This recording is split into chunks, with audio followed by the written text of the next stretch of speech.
अभी एक शादी में मुझे कुछ बैचलर्स मिल गए जो आपस में बात कर रहे थे, शादी करनी चाहिए या नहीं करनी चाहिए। फिर वो मुझसे पूछने लगे, अब अगर आप एक ऐसे शख्सियत हैं जो टाइम टाइम पर चीजें और गैजेट्स अपडेट करते रहते हैं, तो शादी करने से पहले 10 बार सोच लें। कहीं ऐसा ना हो कुछ टाइम बाद अपने लाइफ पार्टनर से बोर होकर आप उसे अपडेट करने की सोचने लगे। शादी तभी करें जब आपको लाइफ में गारंटीड किसी के साथ की जरूरत हो। किसी भी रिश्ते की बैकबोन प्यार नहीं होता, कमिटमेंट होता है। प्यार घटता बढ़ता रहता है, लेकिन कमिटमेंट आपको एक दूसरे से जोड़े रखता है।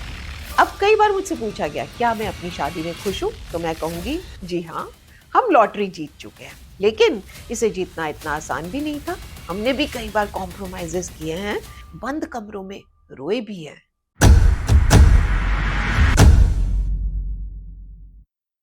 हाँ जी, सो वेडिंग सीजन चल रहा है, शादियों का मजा ले रहे हैं। खैर, अभी एक शादी में मुझे कुछ बैचलर्स मिल गए जो आपस में बात कर रहे थे, शादी करनी चाहिए या नहीं करनी चाहिए। फिर वो मुझसे पूछने लगे।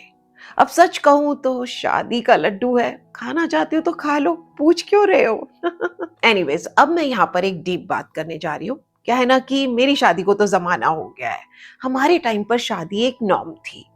जैसी लड़की की एजुकेशन खत्म हुई, ग्रेजुएशन, पोस्ट ग्रेजुएशन जो भी, और लड़के की स्टेबल जॉब लगी, दोनों शादी के लिए तैयार। लड़की को घर के सारे काम आने जरूरी होते थे, खाना बनाना, घर, बच्चों को संभालना।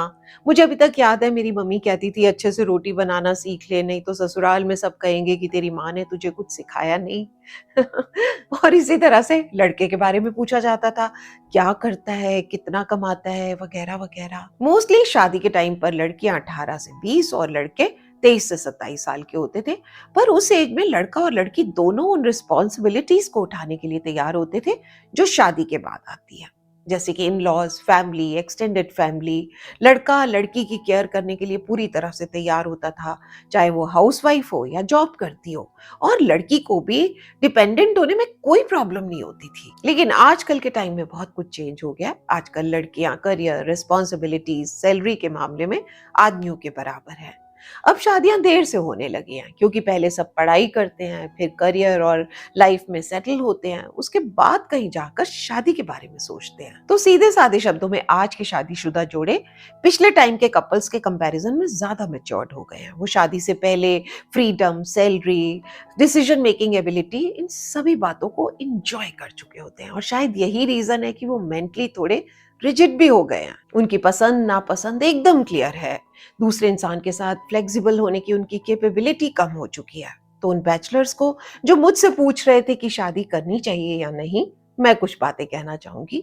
तो सबसे पहली बात, शादी तभी करें जब आपको लाइफ में गारंटीड किसी के साथ की जरूरत हो। अब अगर आप एक ऐसे शख्सियत हैं जो टाइम टाइम पर चीजें और गैजेट्स अपडेट करते रहते हैं, तो शादी करने से पहले 10 बार सोच लें। कहीं ऐसा ना हो कुछ टाइम बाद अपने लाइफ पार्टनर से बोर होकर आप उसे अपडेट करने की सोचने लगे, और ऐसे में आपको डिसअपॉइंटमेंट मिलने के सबसे ज्यादा चांसेस हैं। और ऐसे में डिससैटिस्फैक्शन की वजह से कपल्स अलग होने की सोचने लगते हैं, और हर अलगाव साथ में लेकर आता है पेन, गिल्ट, मॉनेटरी लॉस। और मत भूलिए कि इसका कितना गलत असर आपके बच्चों पर पड़ता है। वो छोटे बच्चे जो आपको अपना एंजल, अपना हीरो समझते हैं, और आपकी शादी में आने वाली बिटरनेस की वजह से उनका प्यार पर से विश्वास उठ सकता है। तो शादी तभी करें जब आप बच्चों की रिस्पॉन्सिबिलिटी उठाने के लिए पूरी तरह से तैयार हों।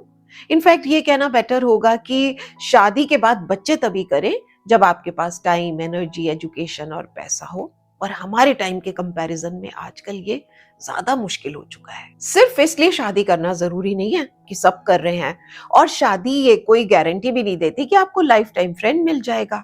आजकल तो लव मैरिज के बाद भी प्रॉब्लम्स होने लग गई हैं, जब शादी के कुछ टाइम बाद पार्टनर का असली चेहरा सामने आता है। सच कहूं तो शादी एक लॉटरी की तरह है। और हाँ, एक चीज और, पहले जरा खुद को चेक कर ले, आप अपने दोस्तों, भाई बहन, नेबर्स, कुलीग्स के साथ कितना एडजस्ट कर पाते हैं। ये आपकी शादी के लिए एक अच्छा रिपोर्ट कार्ड होगा कि आप शादी में एडजस्टमेंट के लिए तैयार हैं या नहीं हैं। अब कई बार मुझसे पूछा गया, क्या मैं अपनी शादी में खुश हूं? तो मैं कहूंगी जी हाँ, हम लॉटरी जीत चुके हैं। लेकिन इसे जीतना इतना आसान भी नहीं था। बहुत पापड़ बेले हैं दोस्त, पहाड़ नदियां पार करी हैं। हमने भी कई बार कॉम्प्रोमाइजेस किए हैं, डिप्लोमेटिक भी बने हैं, कई बार एकदम ढीठ बन गए, बंद कमरों में रोए भी हैं। मोस्टली प्रॉब्लम्स एक दूसरे से नहीं होती हैं, बाहर की चीजों से होती है। और इसी वजह से कई बार हमारे भी आर्ग्यूमेंट्स हुए, हमारे भी विचार नहीं मिले। मेरे हस्बैंड अपने पेरेंट्स के सबसे छोटे 6th चाइल्ड, और मैं उनके कंपैरिजन में मॉडर्न पेरेंट की 1st चाइल्ड, मोर इंडिपेंडेंट। मेरे हस्बैंड तो कई बार बोलते हैं कि हमारे बीच में पूरी एक जनरेशन का फर्क है। वो अपने आप को पुरानी पीढ़ी की और मुझे नई जनरेशन का मानते हैं। खैर, सारे मैथमेटिक्स के बाद हमें लाइफ में बहुत सारी हैप्पीनेस मिली है, क्योंकि छोटे छोटे आर्ग्यूमेंट्स, डिफरेंसेस के ऊपर हावी रहा हमारा प्यार, एक दूसरे के साथ की चाह हमेशा होना, एक दूसरे की रिस्पेक्ट करना, और ये सारी चीजें हमारी शादी को एक हैप्पी मैरिज बनाती है। जी हाँ, हमने मार लिया मैदान, टच वुड। अब कुछ लेसन्स जो मुझे अपनी शादी से मिले हैं वो आपके साथ शेयर करना चाहती हूँ। तो शादी सिर्फ एडिशन सब्सट्रैक्शन ही नहीं है, इसमें करेक्शन, अरेंजमेंट, मल्टीप्लाइंग, डिवीजन भी शामिल है दोस्त। आप खुद ही अपनी शादी के स्टूडेंट हैं, इन्विजिलेटर हैं, और आप ही वैल्यूएशन अथॉरिटी भी हैं। आपके कितने मार्क्स आएंगे, आप कौन सी क्लास पास कर जाएंगे, ये आप ही के हाथ में होता है। अब एक मजे की बात बताऊं, हम दोनों तो एकदम डिफरेंट हैं। In fact we are opposites. पर खुश रहने के लिए कार्बन कॉपी होना जरूरी नहीं होता। अगर हम एक दूसरे को भगवान के वंडरफुल क्रिएशन के रूप में एक्सेप्ट कर लेते हैं, एक दूसरे की इज्जत करते हैं, तो हम खुश रह सकते हैं।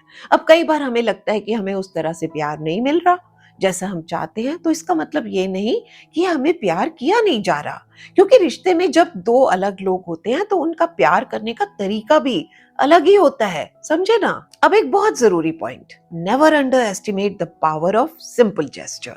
छोटे छोटे एफर्ट्स रिश्ते में कनेक्शन और प्यार को फिर से जगा सकते हैं। किसी भी रिश्ते की बैकबोन प्यार नहीं होता, नहीं, कमिटमेंट होता है।